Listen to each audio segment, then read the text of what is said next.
anticipation, expectation, excitement is building here on the Derwent River as we come to you live from the Rolex Sydney Hobart Yacht Race Village. And this is Comanche in the vicinity of the Iron Pot. Masterlock Comanche in a sensational position here at the head of the fleet and about to go into the Derwent River. Masterlock Comanche. Peter Shipway alongside. Well, she's absolutely storming up the river. There's plenty of breeze, as you can see. She'll be making close to 20 plus knots here.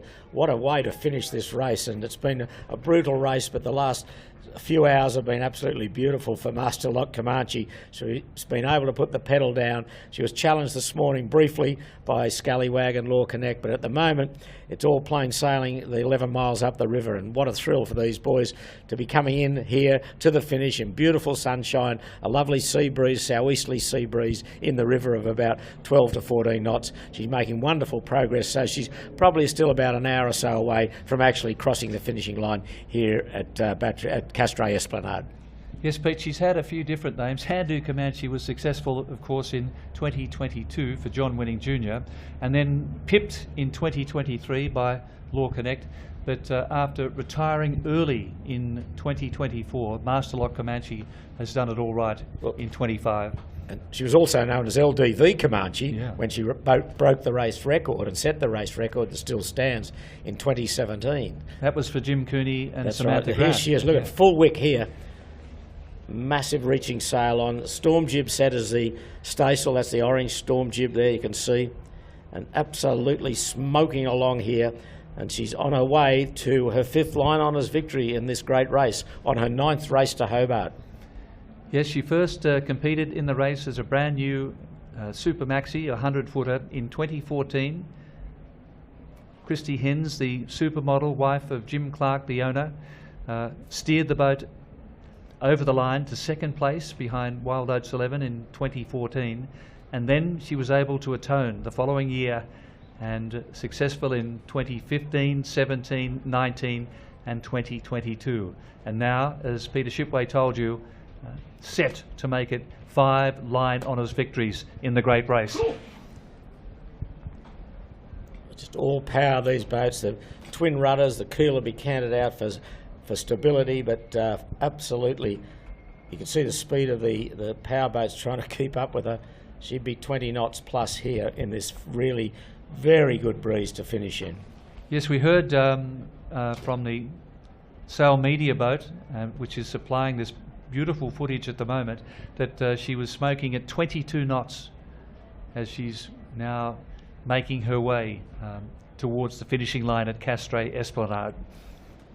As we've seen in some years, the river certainly plays some tricks once they get up near the John Garrow shoals. You've got to leave the John Garrow light to port, but I don't think at the moment there's breeze between Masterlock Comanche and the finishing line where we are. There's still plenty of breeze. There's nice white caps on the water, and what a sight this is going to be as she comes across the finishing line with about 8 miles to go. And if you look at the finishing time last year of LawConnect, which emphasises the race last year, it was a downwind race for the 100-footers. LawConnect had finished at 2:30 in the morning on this day. So here we are, that's 14 and a half hours later at the moment for Masterlock Comanche. Well, the race record that she holds is 1 day, 9 hours, 15 minutes. She's been racing now 2 days, 4 hours, 37 minutes. So you can just see how slow the progress was early on this race when they were upwind for a long period of time in quite brutal conditions, especially the night before last and most of yesterday. But the deal is you've got to keep these boats together, they've got to keep the boat and crew together. They've done a fantastic job, as have all the other maxis, sadly with the exception of Wild Thing, but they've all been close. Scallwag and LawConnect and Lucky and Palm Beach, they're all within touch, but they're not going to touch this boat now. She's storming away to a famous victory. And you look at the crew they've assembled, that James Mayo and Matt Allen, the charterers of this boat, have assembled. You know, Ian Murray's there on his 11th. If he wins this line honours, which he seems certain to do, this will be his 11th time that he's won line honours. He was on Wild Oats 11 for 9 of her victories. He was on Comanche a couple of years ago. They've got Andy Green as the navigator, Graham Taylor as a GT, as one of the helmsmen there. Adam Beechel from the famous Beechel family, he's on board. Noel Drennan, the man they call Nitro, a world-class sailor. And of course James Mayo, one of the charterers. He was named Male Sailor of the Year for his success in Etchells, along with Graham Taylor, who they won the World Etchell Championship. And Campbell Knox is the boat captain, a veteran of many Hobart races. And in the bow we've got the Smith brothers, Harry and Ollie Smith. Their father Ian Smith, former America's Cup, Admiral's Cup sailor and a Hobart winner aboard Wild Oats. Andrew Henderson, Richard Clark, Will Parker from Sydney Rigging, he's on board. So I'm sure we'll go through a few more names as they get closer. The man they call Blood, Phil Jamieson from New Zealand in the pit, really world-class sailor. So they have assembled a terrific team here and they've absolutely delivered. Well, Bob Bell, the former owner, skipper of Condor of Bermuda, described the toughest part of the race, mentally and emotionally, is the last stretch in the Derwent. But that was referring to the unpredictable conditions in the Derwent, particularly when it's very light. But this is a beautiful sailing breeze for Master Lock Comanche. Ian Murray, all of those victories on Wild Oats 11. Well, that's where they're aimed for. Yeah. That's the finishing line right here, just behind our commentary position at Constitution Dock. So a beautiful day here in Hobart after the cold weather we've had the first 2 days down here. But now it's a delightful afternoon. Big crowds gathering around the dock to welcome Master Lock Comanche home. The amazing story, Peter, about Comanche, in 2021 she was lying dormant in Antigua when Ian Murray, who's on board, this will, as you say, will be his 11th line honours victory in the race, he encouraged John Winning Jr. to inspect the boat with an eye to campaigning it down under. And it was chartered for 2 years by the Winning family, and that victory in 22 and the runner-up in 23 and that gripping finish here in the Derwent. But she took line honours in every race in the CYC's Blue Water point score. And it's been a marvellous effort by James Mayo and Matt Allen. Matt Allen, a 4 times handicap winner overall in the race, former CYCA Commodore, and 3 of those handicap victories on his Ichiban. Spectator craft gathering as she comes close to the finishing line. They're struggling to keep up at times, but you've got to put the wick down to keep up with her, and you wouldn't want to be in a slow boat or she'll pass you within a couple of seconds. Just getting a little bit softer the pressure, but I don't think it's anything to fear really. It's still quite windy behind us, probably 10 to 12 knots. What this is going to say is that whether someone like Celestial V70 can get across the bay tonight, she's leading the handicap position, but she's still 30 miles from Tasman, so she's going to arrive late. And that's not always a good sign, but now there's Master Lock getting a bit more pressure. She put the bow down on this nice starboard reach. She'll go out on that side of the river, and then she'll probably got a couple more jibes. She'll probably try and not get down in one. I think she'd probably have a couple more jibes to close up on John Garrow first and then on the finishing line. But she might extend out a fair way before she jibes again. They'll furl the sail up at the front and then jibe the boat over and then unfurl or deploy on the port when they go onto the port jibe. But plenty of wind, plenty of pressure and plenty of excitement. Yes, and the spectators are getting very excited here in the race village here in Hobart, just off Kings Pier, and they will see the winning boat, which almost certainly looks to be Master Lock Comanche, will be berthing right in front of them at the race village. Sid Fisher, who raced for the last time at the age of 88, the great man with Ragamuffin, he said it's a race that can be wild, but you have to be well prepared for the changes, and it teaches sailors perseverance. And really, this is all about perseverance for this 100-footer. Great disappointment last year when they had a mainsail problem and were forced out early when they were leading the race and a raging favourite to take line honours. But certainly it's redemption time for Master Lock Comanche. Getting up past Opossum Bay now, and not long to go. And behind her will be LawConnect, second into the river, then SHK Scallwag, and then Lucky. They're all around Tasman and in the bay. Okay, well, there's the tracker. You can see them there, that LawConnect is halfway between the Rowell and the Iron Pot, followed by SHK Scallwag, not far behind, and then Lucky, who's made up good time, and then Palm Beach, also in the bay, around Tasman and halfway to the Rowell. So Lucky looking good of this group for handicap at this stage amongst the big fellas. She rates, as a 90-footer, she rates a lot lower than the other 4 100-footers.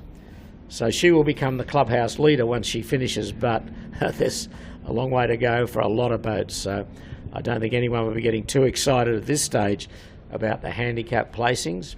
A lot of people will be pushing hard out in Bass Strait.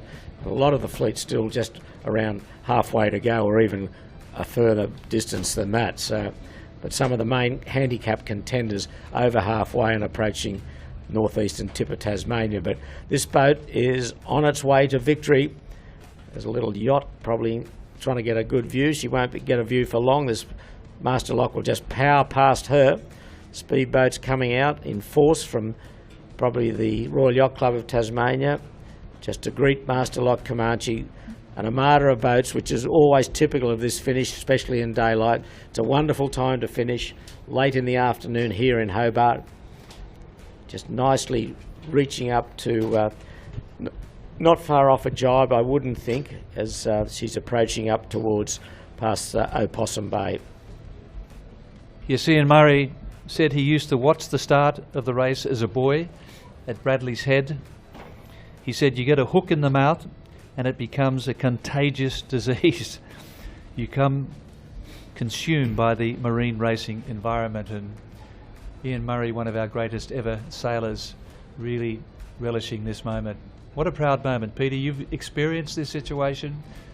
You first were in this situation, probably similar time of day in nice conditions on Love and War back in 1974.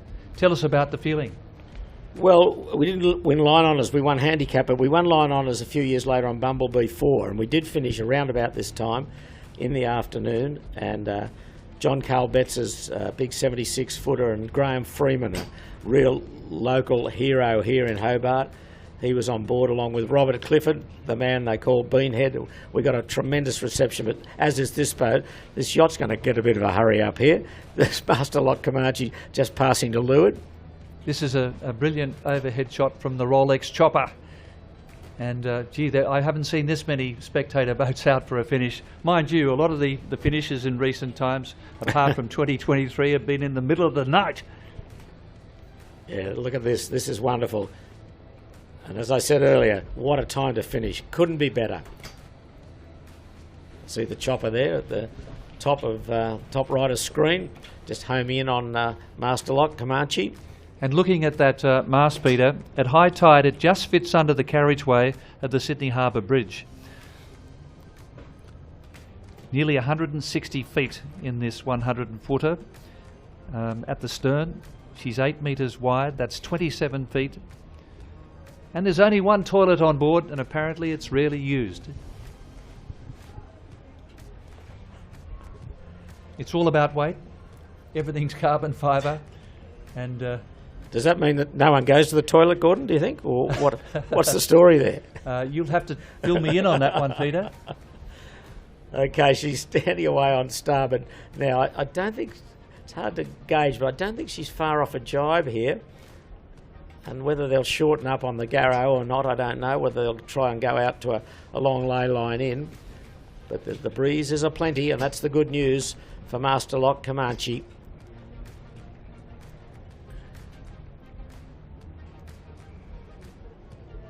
Running a triple head rig, you can see 3 sails in front of the mast, the big reacher, then a jib, and then the staysail, the orange staysail, which is used also as a storm jib. Plenty of power there. Look at the power on that massive front sail. Just heeled over and doing probably 18, 20 knots. This is a spectacular finish. And more often than not, we've seen boats charge up the river then stop. But I don't think, without putting the commentator's curse on her, I don't think we're going to see her stop now. She is absolutely rocketing along. I think the police will be trying to do a job to keep the spectator boats out of her path, because it's quite dangerous now with if the boats get in their way. These big yachts that, as they're doing that speed, quite difficult to manoeuvre around spectators that might get in the way and not be used to these boats and the power and the size of them. If they get in the way, it can be very dangerous. Well, I go back to 2014, her first race on Sydney Harbour, and the first time that Wild Oats 11 met Comanche, and those iconic words from Mark Richards: "Geez, she's smoking. Look at her go. Woohoo!"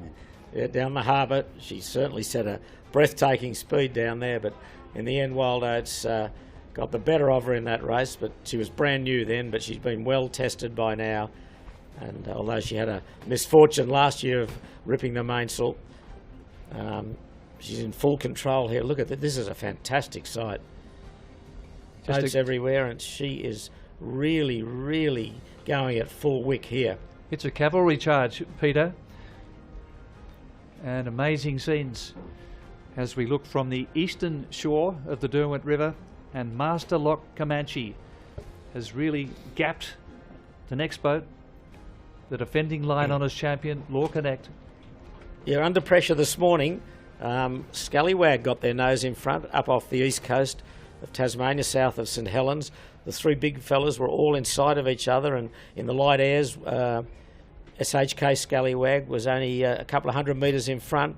But then when the breeze freshened this afternoon, Master Lock Comanche proved her dominance in those conditions. Big wide boat, plenty of stability, plenty of riding moment, and skipped away certainly from LawConnect and also from Scallwag.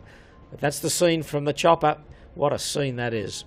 One of the great finishes of world ocean racing, one of the great places to finish in world ocean racing, and one of the great receptions of world ocean racing when this boat crosses the line and pulls up at the dock here in Constitution Dock.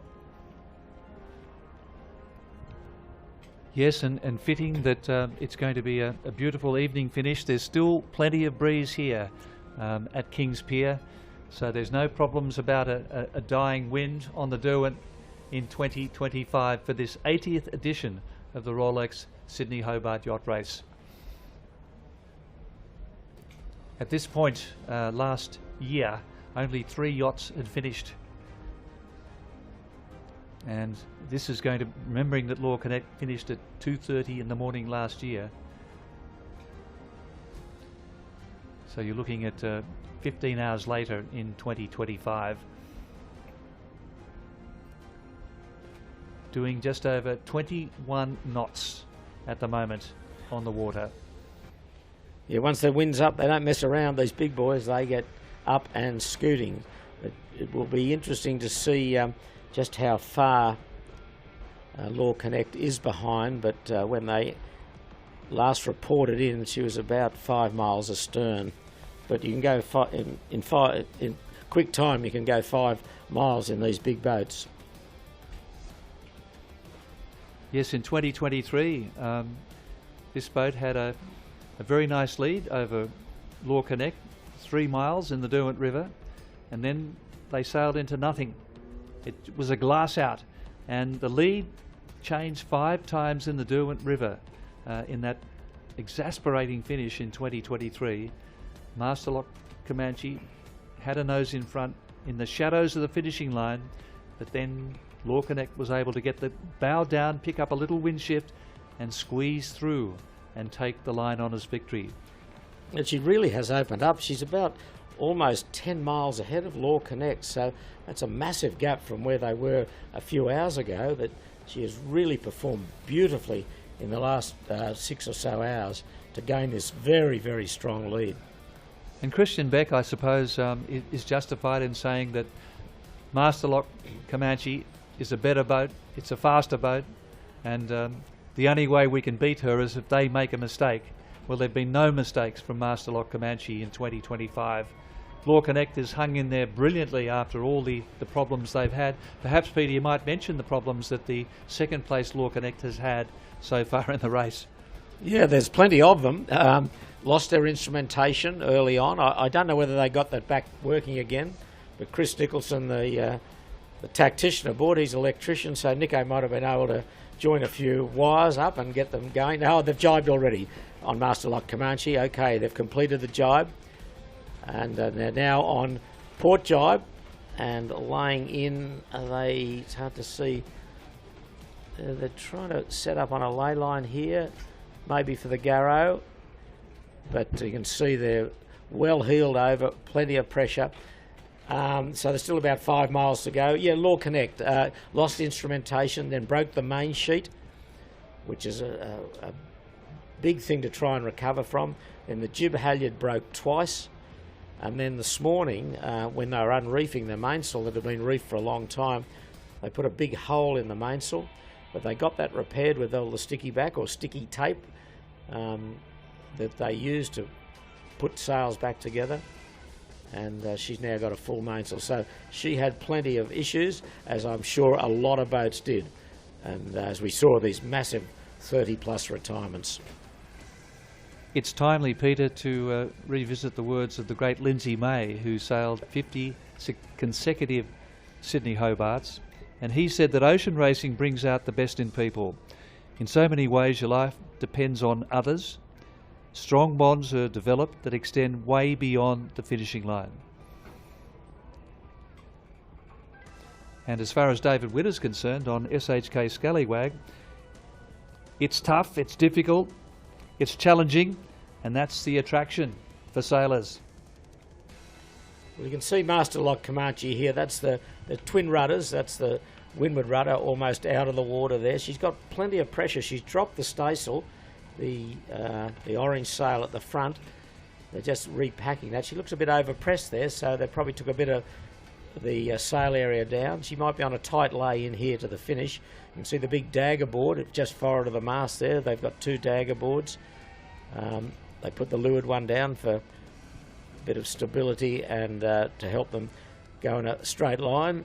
And that's the look we've got right on board in the cockpit of Master Lock Comanche, bound for the finish and bound for victory in the 80th Rolex Sydney Hobart Yacht Race. Just a cloudless sky here in Hobart, glistening conditions, a massive spectator following, and every vantage point on the shore as well.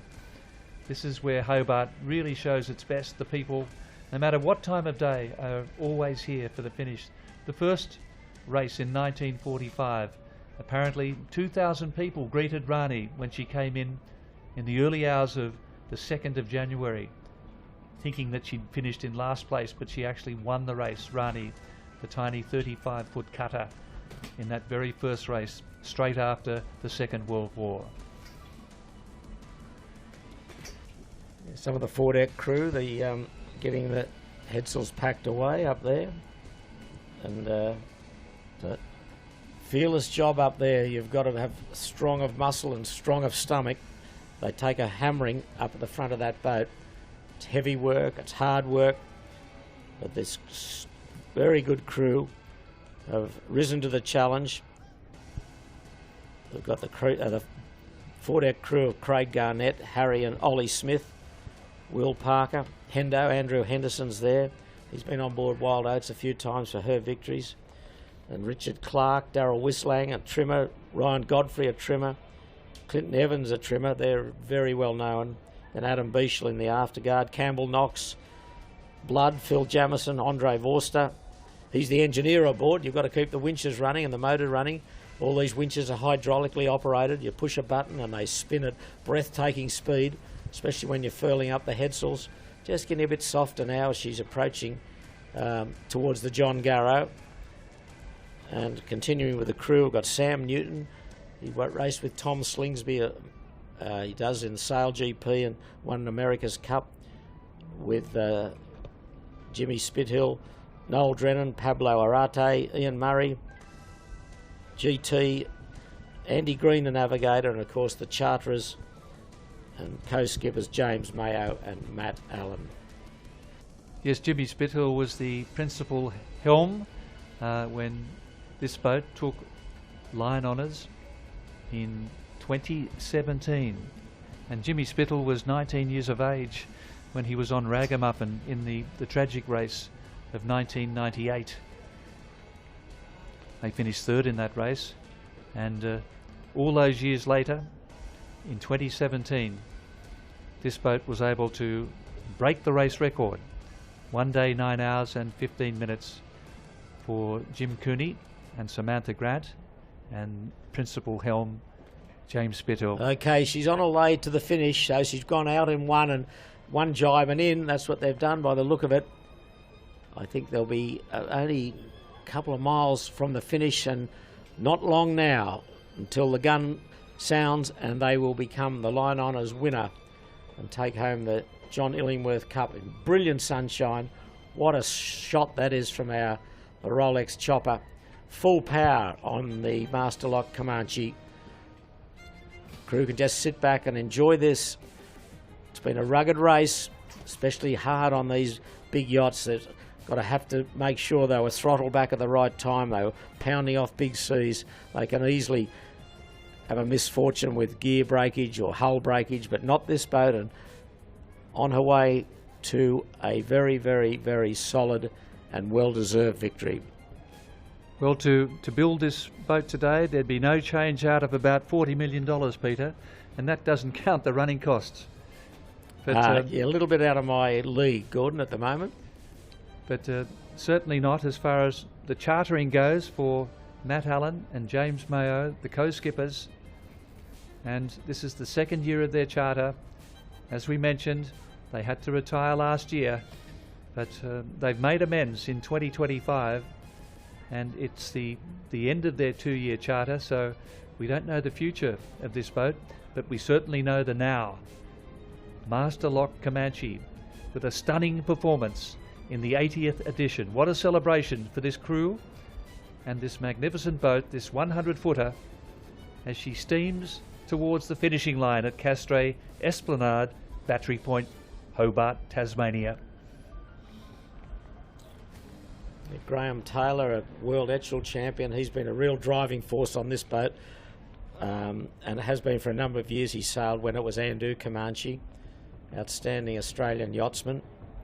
Just getting a bit soft in pressure there, but nothing really to worry about. The boat's coming upright. Still got the double headsail rig, and I don't think they would be terribly worried at all about that. So they're around John Garrow by the look of it, and then looks like Sandy Bay. Yep, Sandy Bay off to port. Rest Point Casino, spectator craft all around her, leading her home or escorting her home as she leads them into the finishing line.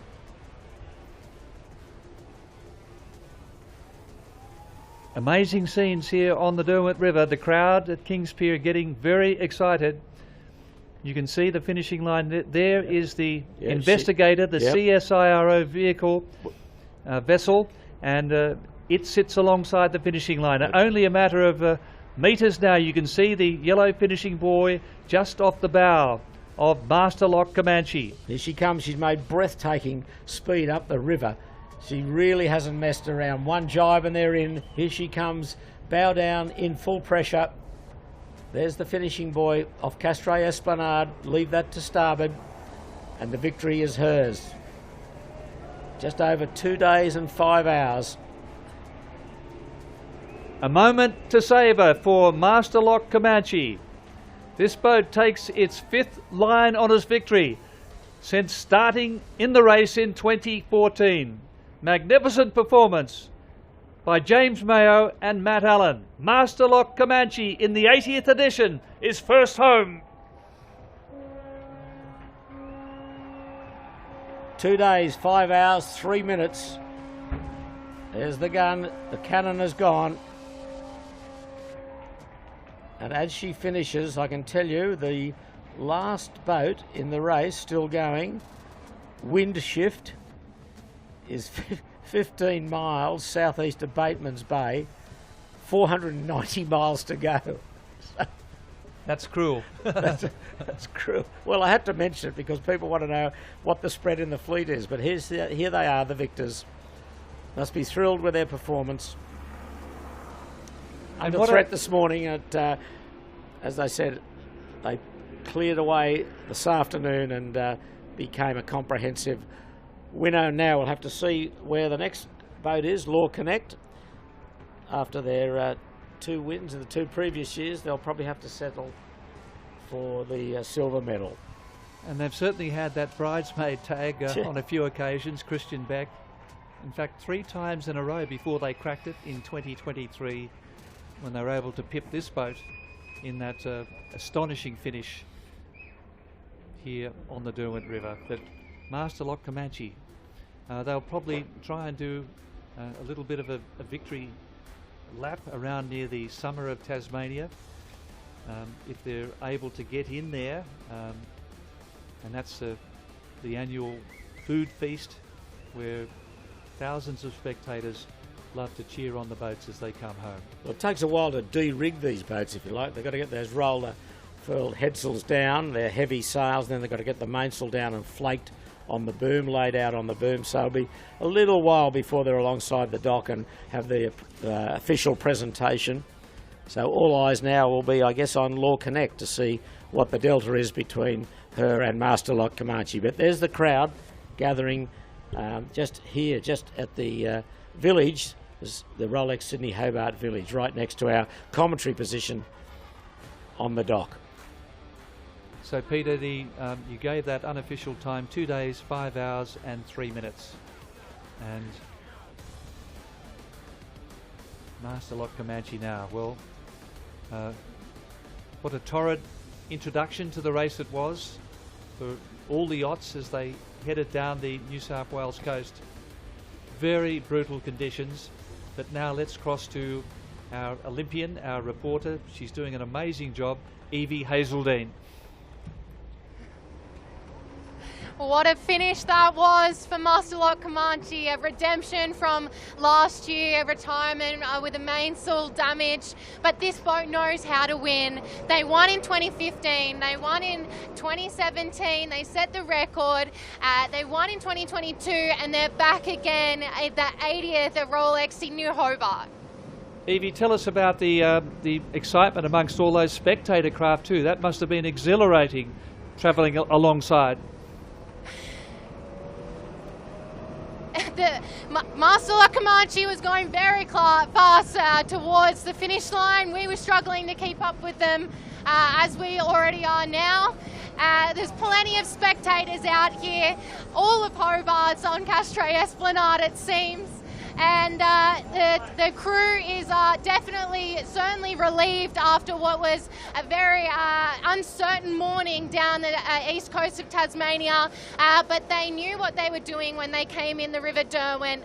Only 2 jibes, very fast, very clean, and first across the finish line this year. Yeah, I think you were referring to the point that SHK Scallwag this morning actually hit the lead, and there were some very anxious moments for the Master Lock Comanche family, but they, as you say, they knew what they were doing and they responded superbly. And there's a second to none brains trust on Master Lock Comanche, Evie. Yeah, that's right, Gordon. The crew on board know what they're doing. Very, very experienced, as you say. Ian Murray completing his 31st Sydney Hobart. Matt Allen, not unfamiliar with the race, has won overall 3 times in his TP52 Ichiban. And co-skipper James Mayo won the double line honours and overall in 1987. So it's not only the boat that knows how to win, but this crew is equipped, knowing what they're doing. They made very strategic decisions to come into the River Derwent first, which gave them perfect downwind conditions, which this boat is built for. And on that first night last year, they were down right at the bottom of the New South Wales coast, about to enter Bass Strait. I think it was their 5th jibe on the night, and the boom actually, in a violent wave motion, came off a big wave, and the boom snapped across, and it also decimated the mainsail, and it meant that they weren't able to continue. So they were so close to doing everything perfectly last year, and then that one mishap as they were about to enter Bass Strait proved very costly and absolutely was a KO punch. But this time everything has gone very smoothly. I'm sure there have been some breakages and problems, but there's enough expertise on board to quickly rectify any situation that occurs on this 100-footer. Just getting official finishing times from the race office. 2 days, 5 hours, 3 minutes and 36 seconds. Just repeating, Masterlock Comanche's official time, 2 days, 5 hours, 3 minutes and 36 seconds, about 21 hours outside her own race record. Crew just getting the mainsail down. It's a big job to flake these big heavy sails. You see guys at the end of the boom, guys up the mast to get the sail down and flaked over the boom. Spectator craft still around, beautiful sunshine, still plenty of wind. So the focus now will be on LawConnect, how far she is astern, but boy, it was quick passage up the river. 11 miles, she did it in almost under half an hour, I think. So that's how fast she was going. Well, Pete, in our report this morning, and there were predictions that the breeze would absolutely fall away in the Derwent River and even in Storm Bay, but it kept piping in. So Mother Nature again kept her clouds very close, and they've had a very favourable response as far as the wind and the conditions are concerned, and boy did they take full advantage. She was absolutely revelling in those off the breeze conditions, and she has absolutely scorched to the finishing line at Castray Esplanade.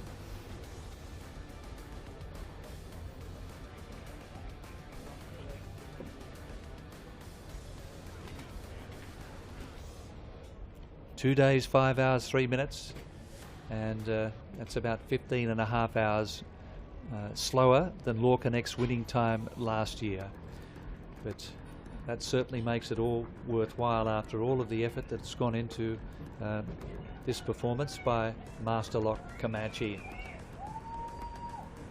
They have their own supporter boat out there, and there's a lot of excitement. Huge media interest too, Peter. We went and notice the number of international media that are here, and that will become very evident, I think, once this boat comes into the dock. And there's the media boat coming in. They're the journalists and the cameras that went out there to follow Masterlock Comanche, and I'd say they probably struggled to keep up when she was doing over 20 knots. Well, the situation now is she'll get unrigged and sails down, obviously, and then motor slowly into the dock behind us, and the crew will be introduced and to the crowd, and you're performing at that ceremony, Gordon, to introduce the crowd and award the appropriate trophies to the boat. And it's going to be done in the lovely evening down here in Hobart. See the mainsail still, the crew working up the mast to get it down. Yes, Peter, the Premier of Tasmania, Jeremy Rockcliffe MP, will be congratulating the Line Honours winners and presenting their medallions for Line Honours. We had a situation in 2017 where Wild Oats 11 actually was first across the line, but after an incident in the harbour involving this boat, Comanche, she was penalised 1 hour for tacking too close in the harbour before they reached the heads. So we had the situation in 2017 where the Wild Oats 11 crew were about to get their medals on the stage, but there was a protest that had to be cancelled, and in the end they were penalised 1 hour, and so victory went to Comanche, and that was the second of her 5 victories.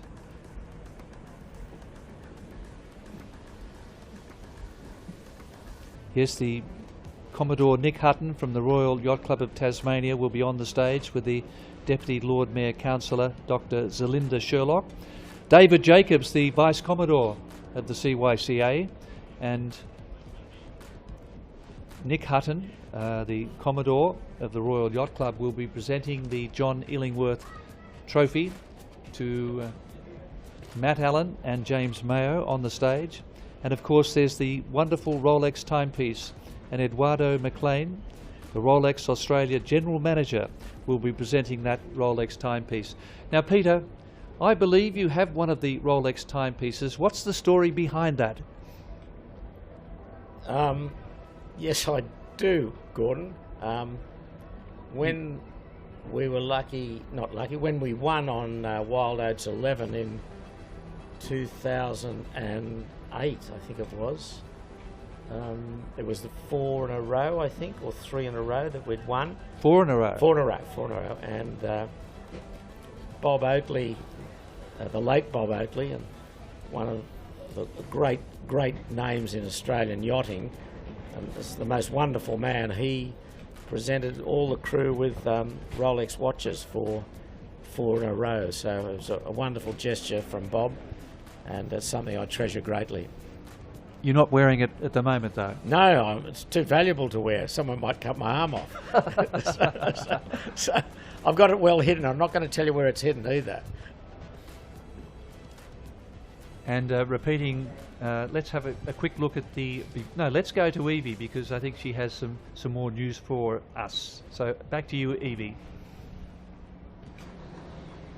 Yeah, Gordon, I'm assuming it's quite a sweet win, especially for Matt Allen and James Moe after last year being the first year chartering the 100-footer. I can see James Mayo on the phone, probably to family, telling them the good news and delivering that message. They're still trying to get this last part of the mainsail down.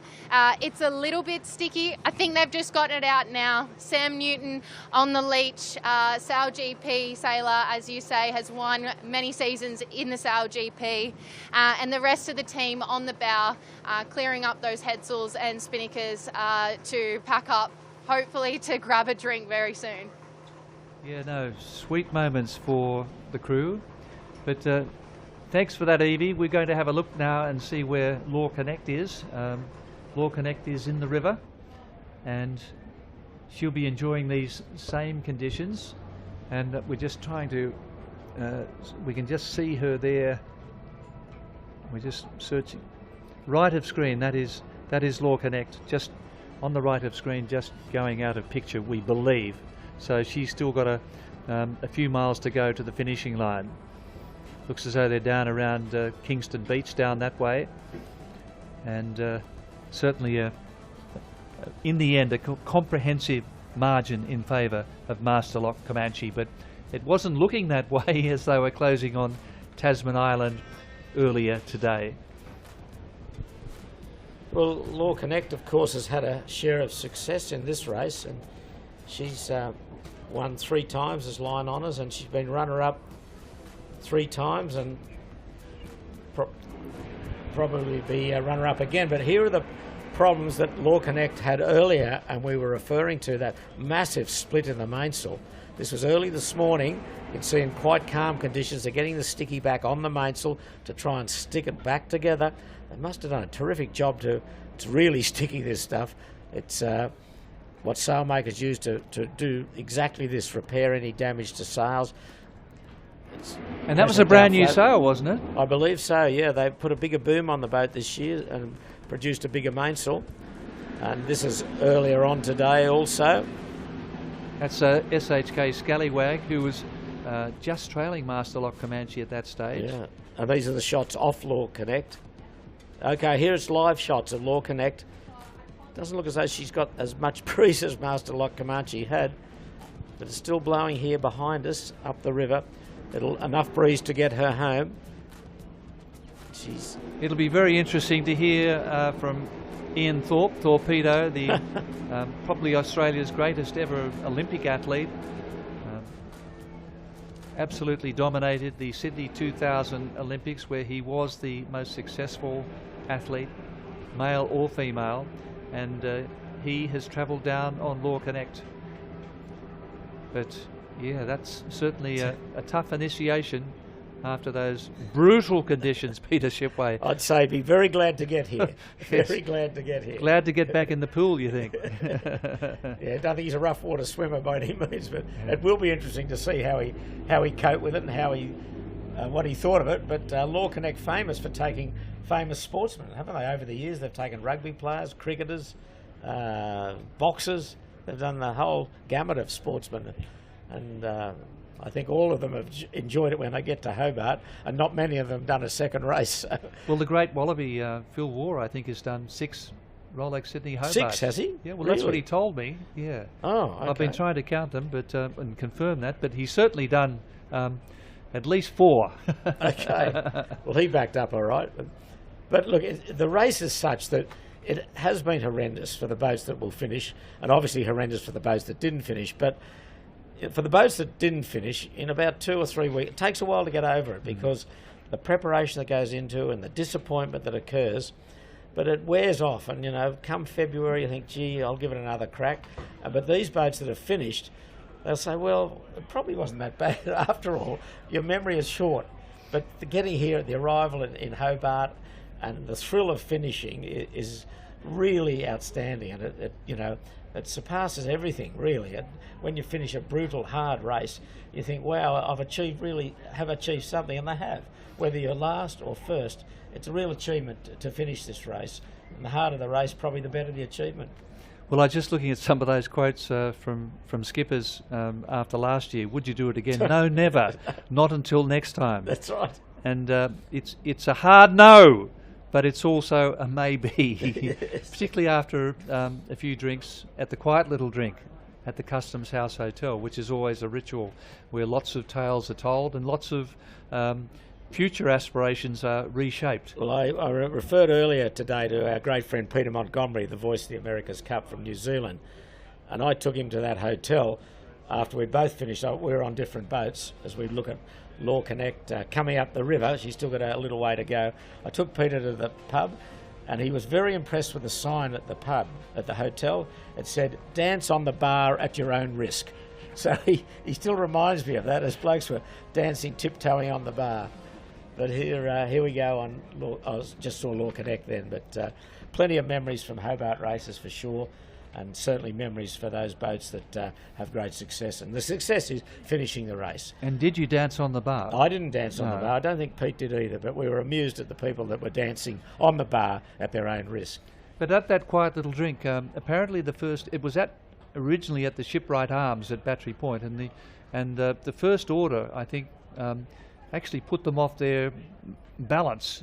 What was that order, Peter? Only 100 beers. Yeah. Tony Cable and John Dawson, they were the founders of the Quiet Little Drink. Tony Cable, the first of 50 Hobart races. John Dawson, sadly no longer with us, but 2 great characters. Certainly enjoyed a beer. And they said, look, we'll buy 100 beers. And the publican, the barman said, 100 beers, I don't know whether I can do that. Went and saw the public. He said, give it to them, let them pay for it. So 100 became 200, and then it became 1,500, and then it developed into 4,000. into a great tradition. As we look at Masterlock Comanche now, sails down, ready to come in here to the finish at the pier at Constitution Dock, and be greeted by this huge crowd that are gathering outside on the piers and also in the race village. There's the RV Investigator, the CSIRO vessel, and it's certainly been a bucket list moment for a lot of these spectators. A lot of interstate and overseas spectators have been here for the 80th Rolex Sydney Hobart to see in beautiful summer evening in Hobart. Remember, on Christmas Day we had snow on Mount Wellington, but today it's short sleeves and shorts. And this breeze is holding well for LawConnect. Well, the breeze is still a bit chilly. We're in our nice Helly Hansen jackets, Gordon. I wouldn't say it's short sleeves all the way, but it is a very nice afternoon. But the question will be, Gordon, who gets the Rolex watch? That is a good question. Well, I mean, Matt Allen's, he's got 4 of them, hasn't he? No, he's got 3 as the winning skipper on Ichiban. So would he generously give one to James Mayo? I have no idea. Yeah. You'll find out, I'm sure, shortly. Yeah. We'll you have could to ask the question. Yeah. Well, they're certainly going to both hold the John Illingworth Trophy. John Illingworth Trophy named after the RAN officer, the chief engineer at the RAN base at Woolloomooloo during World War II. John Illingworth, of course, the skipper of Little Rani, the 35-foot ketch. It's the smallest boat ever to take line honours in that very first race, and it became the Line Honours Trophy, the John Illingworth Trophy. The line and handicap honours, and it wasn't for a lot of years before it was done again, the double, and Ted Turner was the first to do it after John Illingworth in 1972 with American Eagle. So it was a long time between a boat taking the double from the first year right till 1972. But some great yachts have won this race, online and handicap honours, of course, and you look at some of the great names of Morna, it became Currawa 4. Had seven line honours victories, yeah. And then, of course, the Keilowers have done it, American Eagle, Stormvogel, Eric Taberley in Penduic 3.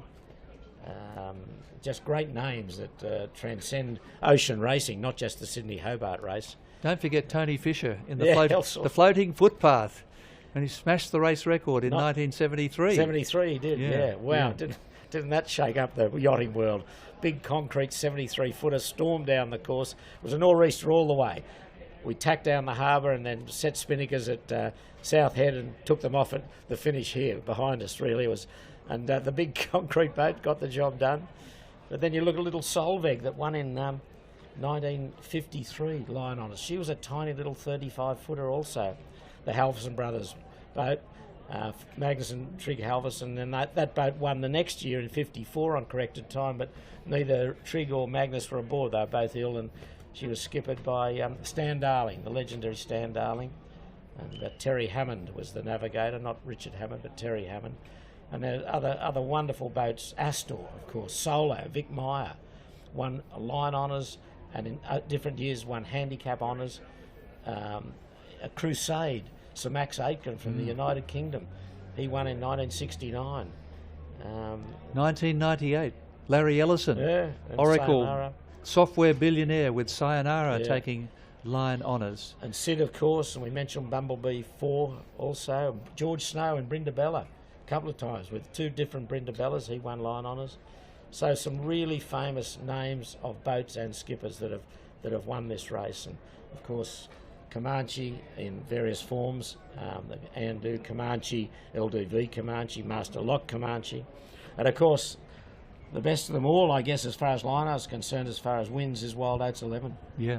We might, just before we sign off, we might have a look at the IRC standings.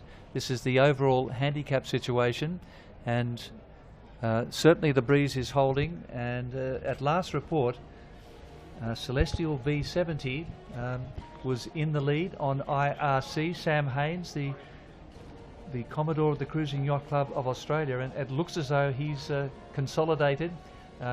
According to the tracker, Peter, he's still north of Tasman Island, and they'll be hoping and praying that this breeze stays in. Yes, he's 80 miles north of Tasman. Got to get across the bay tonight, but he's got a massive lead on time on handicap. Lucky is second. Now that's interesting. She'll finish shortly, so she will become the clubhouse leader. And then the little boat that got second, double-hander, in 2017, Leon. She BNC MyNet Leon from New Caledonia, being driven hard. A JPK design, as we were speaking of earlier.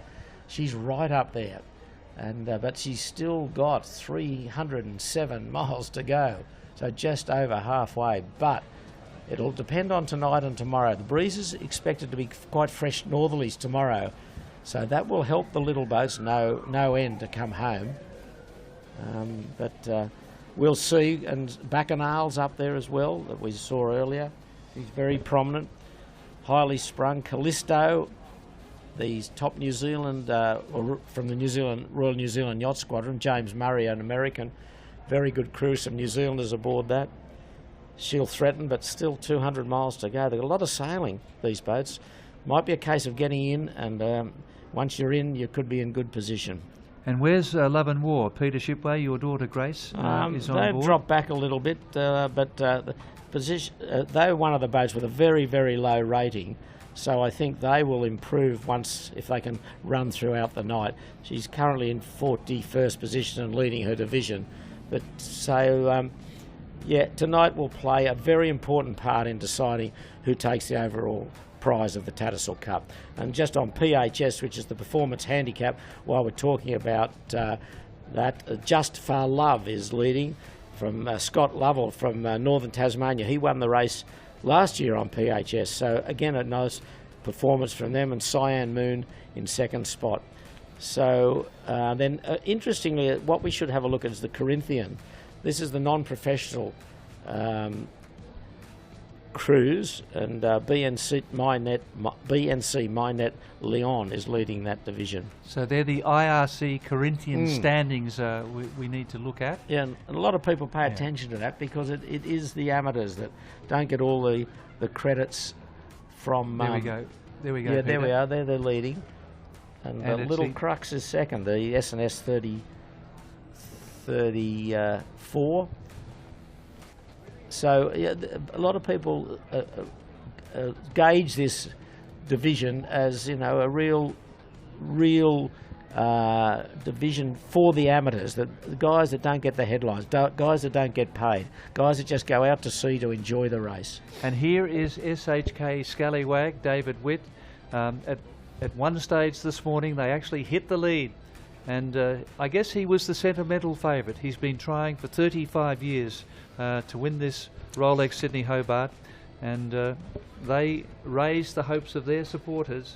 And also pointing out that Seng Huang Lee, the executive chairman of the investment group Sun Hung Kai, which manages over 25 billion in funds and owns Hayman Island, they really put themselves in the picture, Peter Shipway, and they are going to steam home into third place. Another great performance by David Witt and his crew. Yes, as you said, Gordon, that would have been a popular win, no doubt about that, but it wasn't to be.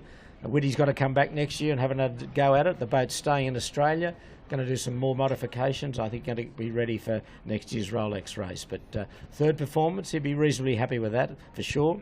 And he would have been really happy this morning when they had their nose in front. But in the end, when the breeze kicked in and it was downhill, it could not hang on to Master Lock Comanche or LawConnect. Yeah, unfortunately, they're bridesmaid again, as Ragamuffin, Scallywag, was third across the line in 2014 and then second across behind Rambler in 2015 and finished second over the line behind Wild Oats 11 in the Transbac race. So we're hearing probably LawConnect's got about 10 or 12 minutes before we see her across the line. So Gordon, while we've got a bit of time, there she is, still on starboard jibe, so she'll probably one jibe it in, I would think. We might just have a look at some of the standings of the divisions very quickly on the IRC handicap. We'll look at Division 0, which are the big yachts, and we've got Celestial leading that division from Lucky and SHK Scallywag. So all the maxis would feature in that division. But once Lucky finishes, she will be the clubhouse leader, no doubt about that. In Division 1, we've got Highly Sprung. Mark Spring from New South Wales is leading. From Callisto, James Murray and Smuggler is third. Division 2, which we're getting down to some of the smaller boats, MRV, who's been prominently placed throughout. Damien King from Victoria, he's leading. From Utspa, Bruce Taylor. Bruce Taylor and Utspa, their crew before this race had accumulated between them 313 Hobart races. An incredible amount of Hobart races. Bruce himself, I think, 40 plus. His son, 30 plus. Kingsley Priest, the navigator, 40 plus Hobart races. And Bruce has got, over the years in various Utspas, he's collected 26 divisional prizes, either wins or placings, but he's never won the race outright. Yes, he was second overall in 1990 when Rothmans was having some problems with that logo on the spinnaker, but he looked as though he had the major prize in his keeping. He finished second in 2014. Then Wild Rose came home in a howling southerly to pip him on the post, But yeah, he's had a magnificent record in Chutzpah. It's his 44th race for Bruce Taylor, and Drew, his son, I think it's the 32nd time in a row they've sailed together. It's an incredible performance. Then back to blacks there. Sean Langman, he wouldn't be out of it. He's a smallish sort of boat. Then we'll have a look at Division 3 on IRC. We're getting down into the smaller boats, as I say. We've got, we'll come back to that in a moment, and that's, who's this, Lucky, is it? Or who have we got coming here towards the iron pot? I would think it would be Lucky. It looks like Lucky, Peter, yeah, just with that white hull. The 90-footer that has performed very, very well to hang in there and on the coattails. Hey, this is a live shot, Peter. Scallwag and LawConnect are steaming towards the finish. We had Scallwag in third place. He's certainly in that situation at the moment, but LawConnect making sure they hold on to second place, and with all the problems they've had, you've got to say that is a valiant performance. Well, making sure the mainsail holds together, that's the main thing. Well, it's patched, it's bandaged together, isn't it, at the moment on LawConnect. And SHK Scallwag, these boats have been within sight of each other for probably at least the last 24 hours, and LawConnect has been able to hold off the challenge of SHK Scallwag. Yeah, the power of these boats and the size of the sails is extraordinary. And the pace they're doing, 20+ knots. They just chew up this river as though it's not there. You know, half an hour they cover the 11 miles. And that's what she's doing. She's doing a very similar course to what Masterlock Comanche did, go out on starboard jibe, one and in. And that looks like the way they're setting up to approach the finishing line. Not quite as many spectator craft around as you'd expect, but still, as you said, a very, very good effort by Christian Beck and his team, led by Tony Mutter and Chris Nicholson. Okay, we're back to the standings, and we've got in, this is the Division 3 IRC. We've got Tenacity, a little boat from Tasmania, leading. KD1, Joe DeCock from New South Wales is second, and Pretty Woman, Richard Hudson, is third. Quick look at Division 4. We've got Bacchanal, Cool Cats and Mondo. Division 5, getting down to the smaller fellas now. BNC, Mynet, Leon. Midnight Rambler, the popular Ed Salters from Tasmania, Gizmo. Mark Michelle from New South Wales. In Division 6, we've got Crux leading from Min River and Borderline. And just behind us, Comanche is approaching the dock, taking the spoils of the victor, reversing in now, and she'll be alongside in a couple of minutes. I think you've got duties to perform, Gordon. You'll be out of here very shortly. Yes, very shortly, Pete. So I can talk about you when the boat comes in, can I? And you don't have a right of reply. As long as you don't tell any tales. Oh, well, I've got plenty to tell, but you've got no right of reply, which is wonderful. Okay, you can hear the crowd. Just listen to the crowd now, welcoming them home.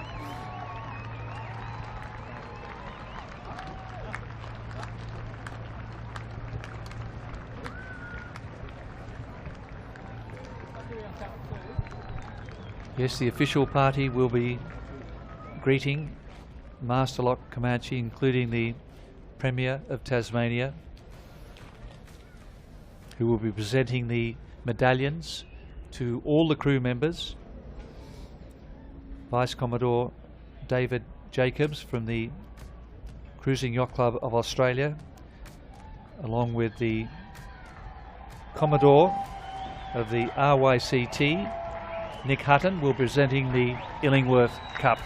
Let's just listen to the ovation from the crowd here at Kings Pier. Just see how wide that boat is. It's incredible, the width of these boats, or the beam of these yachts. That's why they're so good downwind in strong winds. Massive stability built into that hull shape. But we won't dwell too much on that at the moment.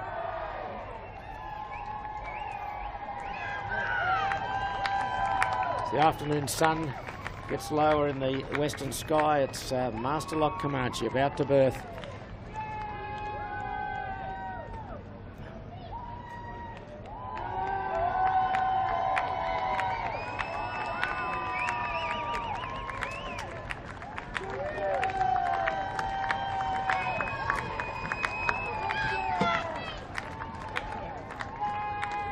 Well, I'd say there are several thousand people around King's Pier and around the dock as Master Lock Comanche. They're all smiles, the crew. Why wouldn't they be? They've done it.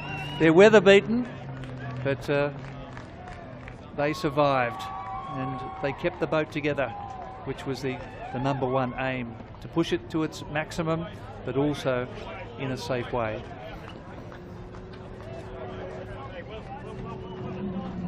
Look, crew running to the bow. There's a bit of a big fender up there. They've got not easy to manoeuvre these big boats. Oh, a bit of crunching going on. And a couple of the crew, Peter, stepping onto dry land for the first time in probably 2.5 days. See those massive dagger boards by the mast there. They're huge. They deploy them when they're going upwind or stability downwind. There they are. Look at the size of them. They're operated up and down, and they form a very important part of the whole setup.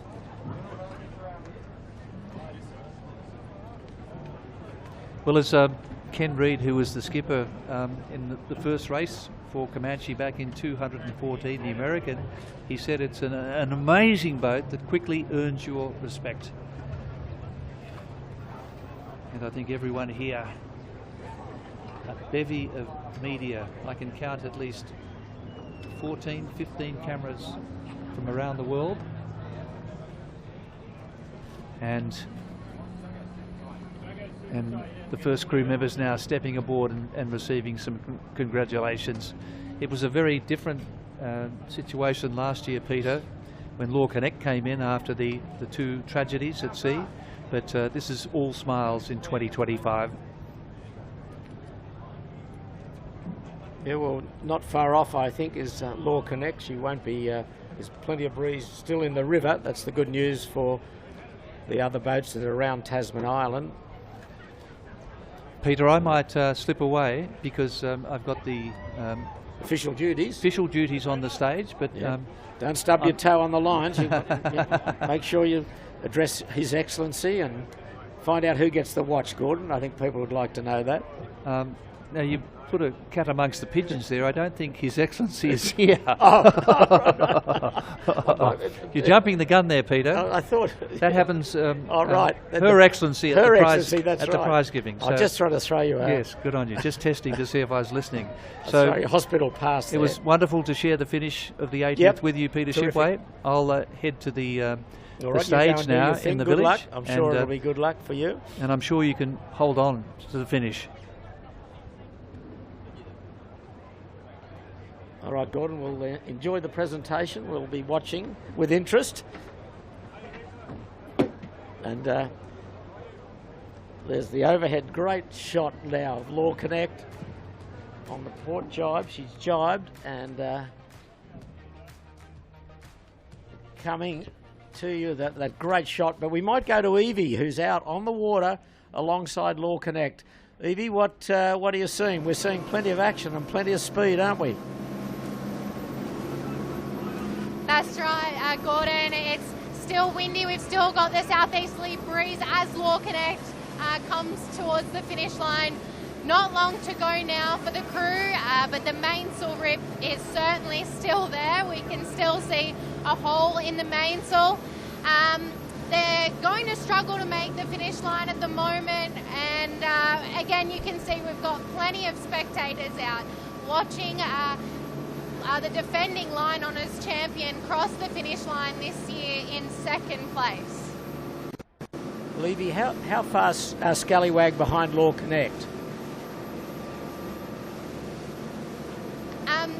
They're quite, I can only just see Scallwag behind maybe 2 or 3 nautical miles, 4 nautical miles, but they've still got that same breeze, so they're coming down in about 14 or 15 knot southeasterly. At the moment though, all eyes are on LawConnect. Well, there's that big spectator flick following LawConnect up the river. And this is they're going to get a wonderful reception also. I mean, finishing second is nothing to be ashamed of in this great race. And they've pushed Masterlock Comanche all the way, and I would think they will finish certainly within an hour or so, or less than an hour under the time of Masterlock Comanche. So she hasn't got far to go. That's the finish in the distance there. She's powering up the river, probably 17, 18, maybe 19 knots. Massive reaching sail, triple head rig on. So she's got plenty of, there we go. Look at that, terrific. And she looks in perfect trim. The mainsail looks, they've done a great job in the repair of that mainsail. You can see it towards the leach or the back of the sail above the boom. I think it's a different colour black, if that makes sense. It's more a shiny black than a flat back. And that's the repair they had to get done this morning. As we hear some cheers behind us. There, we're on the dock here. Did they throw someone in the water or not? I don't know. They're just cheering, making crew photos. The Vice Commodore of the Cruising Yacht Club of Australia, David Jacobs, is on board there, congratulating all the crew. It's a terrific moment for them, and there'll be a good old party in Hobart town tonight once all these maxis get in. They're all going to be pretty close to each other, so maxis have got about 20 plus crew each, so with all the hangers on, there's a couple of hundred people going to have a pretty good party, and I'm sure anyone who wants to turn up would be invited. It's a time to celebrate. They're just putting the winner's flag up the forestay. That's the flag presented to the winning yacht for line honours. And all right, well, as we say, speaking of winners, look at the back of your LawConnect without the hat. That's the great Ian Thorpe, the grey, light grey top on, just in front of the guy just standing up. And I wonder if he's saying, I'm glad this is over, but I'm not sure what he'd be saying. But nice to get his view on the whole thing. But there's Ian Thorpe. He's completed his very, very first Rolex Sydney to Hobart yacht race. And I'm sure it's a big thrill for him in calm water now, water that he's used to, and they would have had he's had a tale or two to tell. And the breeze is just a bit lighter now for LawConnect, laying into the finish at Castray Esplanade. Still plenty of spectator craft around. The breeze is still up. Now we're back to the champagne being drunk aboard Masterlock Comanche. The crew sharing in the champagne. As well they might. It's getting a little bit cool now. The sun's getting low, and the boat's not in sunshine, as you can see, but the crew won't worry about that. And they just get off, and then Gordon Bray, as he mentioned, will run the presentation right next to us here at our commentary booth and in the village, so everyone can stay and congratulate the winners. But we're not far off, really, the finish of the second boat, LawConnect.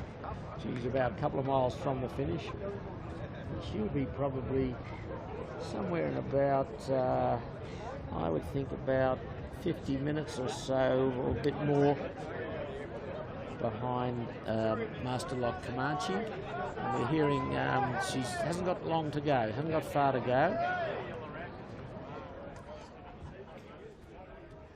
There she is. She's a bit more upright than she was a bit earlier. The breeze gets a bit lighter past the John Garrow, Sandy Bay, and towards the finish here at Castray Esplanade, but still coming along at a good clip, probably 12 or 13 knots or so. And so still plenty of interest in this great race, even though the winner has been declared. The line honours winner has been declared. And there she is. There's about a mile from the go to the finish as they spray champagne behind me all over the crew. Good waste of a good champagne. But that doesn't seem to worry them. I'm sure that's not going to worry them at all. There's the Premier. Oh, there's Premier Jeremy Rotcliffe on board, shaking hands. He might got a bit of a wet coat, I'm sure, but I don't think he'll mind. It's a great occasion for Hobart. It's a great occasion for Tasmania that this great race finishes there. He's soaked in champagne. I'm sure he's got a dry cleaning bill somewhere that he can fix that up with. But yes, as I said, great for the state of Tasmania. It's great interest here that brings people to Hobart, and for the next few days, and maybe 4 or 5 days, Hobart really comes to life here, with 100 or so boats coming with all their crews and all their family. So the crew just hanging around, but here's LawConnect on a march to the finishing line. Disappointment, yeah, but I think happy to get here. Can't be disappointed with a second place, which they've done before, but the last 2 years has belonged to LawConnect, but not this year. Christian Beck has always said it's a second-class boat, but he's used more colourful words than that in the past, but I don't think many people really believe that, because he's put a first-class crew on board and they put a massive effort into it. And first out Sydney Heads, and they hung on for a long while, right in touch this morning, but just couldn't hang on to Master Lock Comanche. And she's just about to cross the line, and we might go down to Evie as they cross the line. Evie, take it away.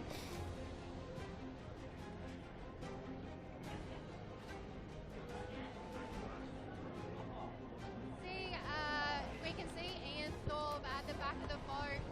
The crew has just dropped the storm jib and the headsail. Just a few metres now until the finishing mark, with the spinnaker up, and as we say, that torn main, which unfortunately sort of let them down in this year's Sydney Hobart yacht race. You can also see Christian Beck on board with his son Indy Beck, who's just will have almost completed his first ever Sydney Hobart with his mum and dad on board LawConnect, and it looks like the crew is about to get ready to drop their spinnaker now and prepare the boat to head towards Constitution Dock.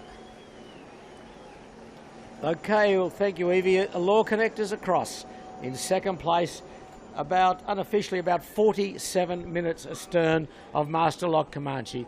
A fantastic effort by Christian Beck. 47 minutes. It's you can go. It's not far in a race that's taken over 2 days and 5 hours. Just 47 minutes adrift. They've furled the headsails up now, and they'll go through the same routine that Master Lock Comanche did. They'll lower those headsails down. They'll lower the mainsail. And they'll come into Constitution Dock. A little bit disappointed, I'm sure, but very, very happy to be here after such a very arduous race. So will Christian Beck be back next year? No, there's not. I can see there's not a great amount of celebration. I'm sure a disappointment. And they're ruefully looking around. I thought there'd be a bit more celebration than that, but second, for most people, would be something to get excited about, but I suppose after the victories of the last 2 years, maybe Christian's just saying a few words to the boys about how well they did. That's him standing up at the back there, just rounding up and going into the breeze to drop the mainsail. So, as I say, unofficially about 47 minutes behind Master Lock Comanche. And in the background, you can see that white hull belongs to the Sail Media team, with Evie Hasseldine aboard and Jimmy Bury and his team getting all these wonderful shots for us as the boats come up the Derwent River and to finish, and still the breeze is up. So the next finisher we'll have is SHK Scallwag, David Witt.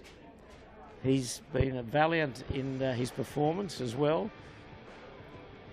Had his nose in front this morning, only by a few hundred metres, but people were getting very excited that he could upset the apple cart from the favourite Master Lock Comanche. But instead,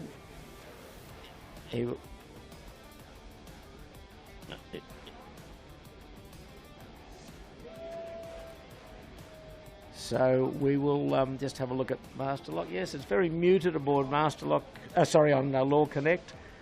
Just the crew is quietly discussing things down the back, and the rest of the crew packing the boat up.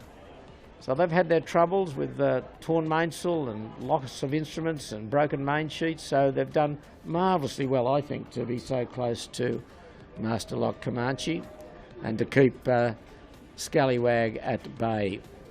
Lovely scene looking back towards the far shore of the Derwent River. There's beautiful city of Hobart. There's extraordinarily tricky place to finish a race, the Derwent River, but it wasn't playing too many tricks today. It was fairly straightforward for Master Lock Comanche and LawConnect. So the news is that Master Lock Comanche has claimed line honours in the 80th Rolex Sydney Hobart race in a time of 2 days, 5 hours, 3 minutes and 36 seconds. And that is Master Lock Comanche, moored alongside, getting ready for the presentation for the medallions to the winning crew and skippers. So, as the winner is here and about to be officially crowned, we might say a farewell and hope you've enjoyed the finish, the live finish of the winner, Master Lock Comanche, and the runner-up, LawConnect. It's been a terrific afternoon, some terrific shots from the Rolex chopper and the Sail Media team out on the water. And as the sun sets on Hobart, we'll say farewell, and we look forward to having you back here at 10 o'clock Hobart time tomorrow to see who's going to win this race overall on corrected time and check in the finishers that finished with us overnight. So until we see you then, it's a very good afternoon from Hobart.